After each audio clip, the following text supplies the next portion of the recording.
السلام عليكم، ازيكم؟ النهارده هنعرف نتائج الاسبوع الرابع من الدوري المصري، وهنعرف كمان مواعيد مباراة الاسبوع الخامس اللي هتبتدي ان شاء الله من اول بكرة، وهنعرف كمان المباراة اللي هتتلعب في هذا الاسبوع، وهنعرف كمان ترتيب الفرق قبل بداية الاسبوع الخامس. خلاص خليكم معايا. الجونة والاهلي دي كانت مباراة مؤجلة. المصري وطلائع الجيش 1-0 للمصري. سيراميكا كليوباترا والداخلية 4-0 لسيراميكا. بلدية المحلة والاتحاد السكندري 2-2. انبي والبنك الاهلي 3-1 لانبي.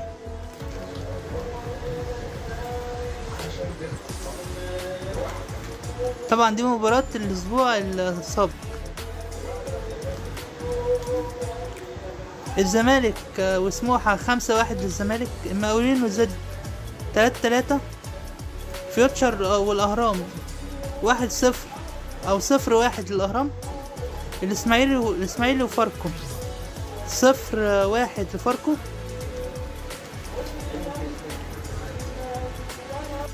مباريات الاسبوع القادم اللي هيبتدي من اول بكره: الاهرام والمصري غدا الساعة 4 مساء. انبي والزمالك الساعة 7 مساء.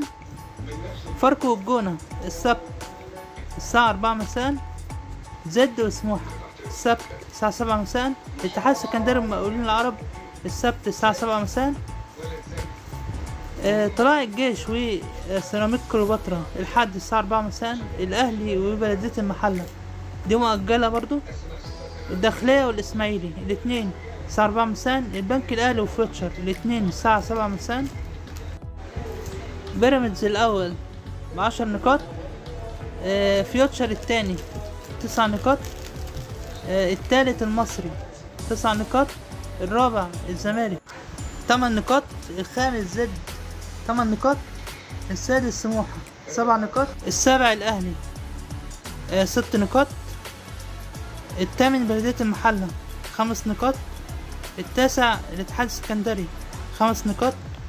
العاشر سيراميكا 4 نقاط. 11 انبي 4 نقاط. 12 طلائع الجيش 4 نقاط. 13 فاركو ب4 نقاط. 14 الاسماعيلي 3 نقاط. 15 الداخلية 3 نقاط. 16 الجونة نقطتين. 17 المقاولين نقطتين. البنك الاهلي مركز 18 بلا نقاط. هكلمكم دلوقتي على مباراة اللي اتلعبت الاسبوع اللي فات من الدوري المصري. الزمالك تألق من جديد ويفوز على سموحة ب5 أهداف مقابل هدف.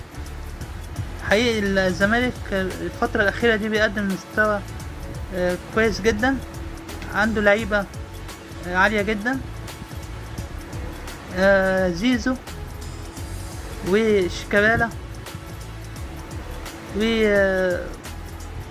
وعمر جابر،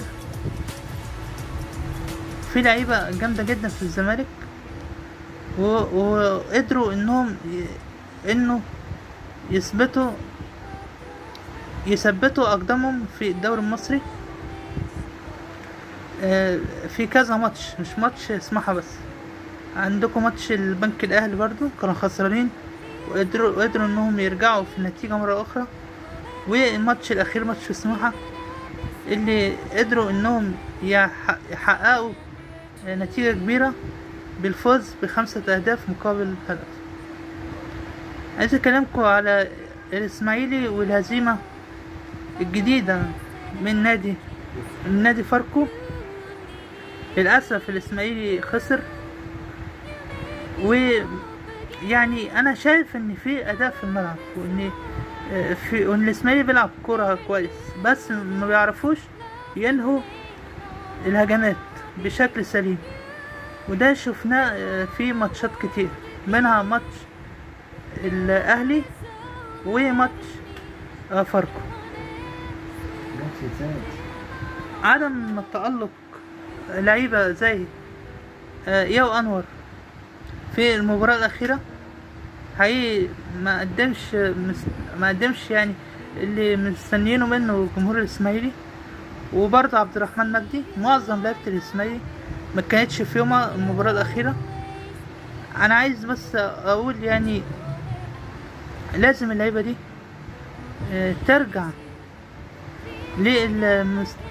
ترجع للمستوى المعهود منهم، اللي الجماهير مستنياه منهم.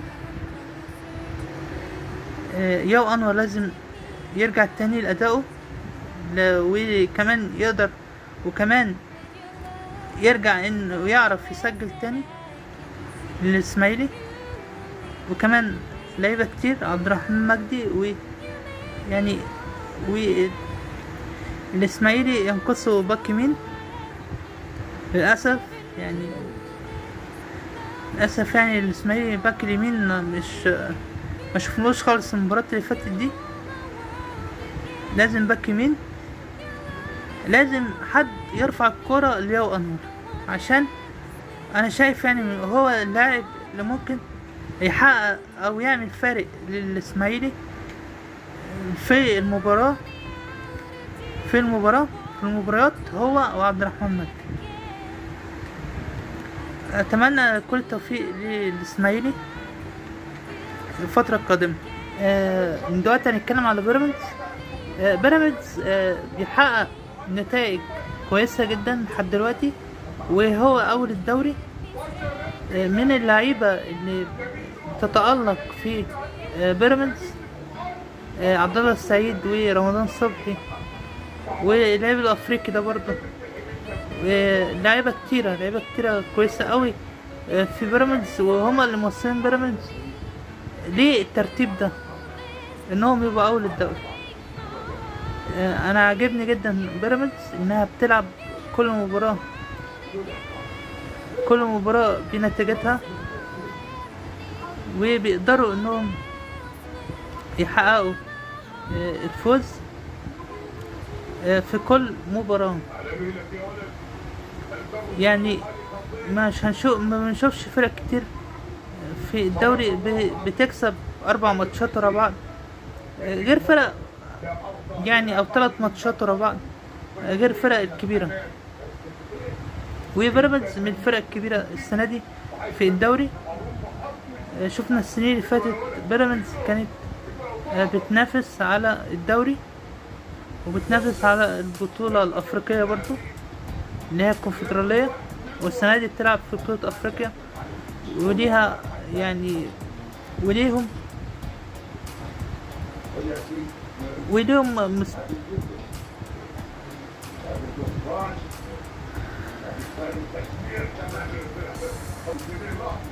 فرصة في انهم يعملوا حاجة في بطولة افريقيا، يوصلوا قبل النهائي. تمام. فكل التوفيق لبيراميدز ولفرق الدوري كلها. عايز اتكلم كمان على فيوتشر وخسارتها الاسبوع ده من بيراميدز 1-0. فيوتشر فريق كويس جدا ومعاه لعيبة كويسة قوي، ولكن انت بتخسر قدام الفرق الكبيرة. انت فريق كبير وفريق بتعمل نتائج كويسة في الدوري، يعني لازم عشان تعرف او تكمل في الدوري او تنافس على الدوري لازم انك تكسب الفرق المنافس ليك. تمام. ولكن انت خسرت الماتش ده من بيراميدز. لسه في فرصة قدام فيوتشر انها تعوض المباراة القادمة وانها ترجع لمستواها تاني. تمام. هما بيقدموا مستوى كويس عامة. جونة والمقاولين والداخلية والبنك الاهلي، الاربع فرق دول مهددين او في اخر الجدول، يعني لو ما حسنوش من مستواهم في الفترة الجاية دي هيقابلوا صعوبة انهم بعد كده انهم يعوضوا او يحققوا نقط بعد كده تعادل في الدوري. ولسه الدوري في الاول ولسه مفيش حاجه واضحه يعني. خلاص احنا لسه في الاسبوع الخامس، الاسبوع الجاي ده الاسبوع الخامس. خلاص. الفيديو كده بتاعي خلص. لو الفيديو عجبكم دوسوا لايك واشتركوا في القناه وضغطوا على زر الجرس عشان كل جديد يوصلكوا. شكرا.